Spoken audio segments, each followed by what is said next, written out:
The Circuit 2 pushing exercise is the forward lean and one arm reach. At the stability level, the handle should be at about mid-thigh. Her feet are a short distance from the wall.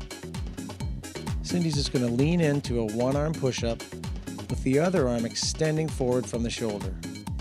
Feet remain active, heels releasing from the floor. Notice the streamlined body position as she leans in to the exercise. At the strength level, your handles will also be at mid-thigh, but you move your feet towards the wall so that your toes are on the floor and your heels actually make contact with the wall. This allows your knees to remain straight during the exercise. Notice how as John finishes each rep, his arms are extended. For the power level, adjust the handles to your knees. Remember, when doing this exercise, take as much body weight with your bent arm as possible. You should only feel a firm stretch on your extended arm.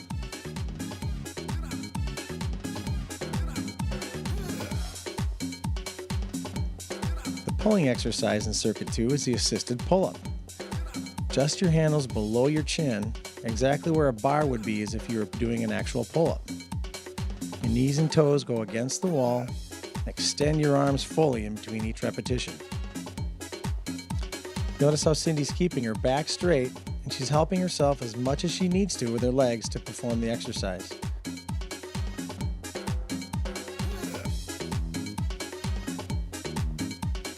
At the strength level, the exercise is exactly the same, except it's performed on one foot.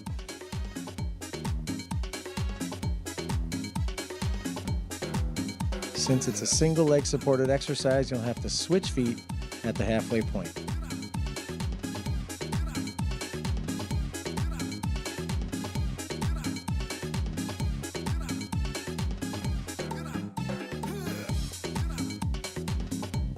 At the power level, you use single leg and opposite arm. Not only are you pulling more of your body weight, but there's also an element of balance introduced to the exercise.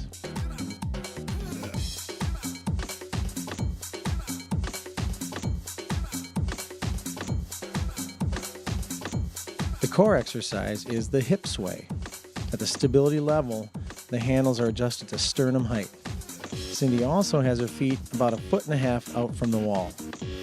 Notice how the handle stays over her head as she sways her hips out and then back towards the wall. When you sway your hips out, you're causing your core to really stabilize your body and take the stress of the exercise. The strength level, John also has the handles adjusted to sternum height, but he's got his feet against the wall, which causes his core to take even more of his body weight as he sways his hips out.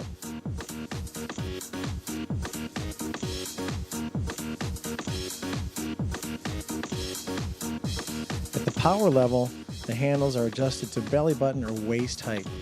You can always adjust your feet away from the wall to attenuate the force of the hip sway out.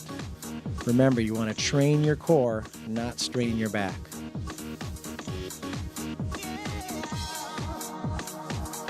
The stability level legs combo exercise for this circuit is the lateral lunge and row.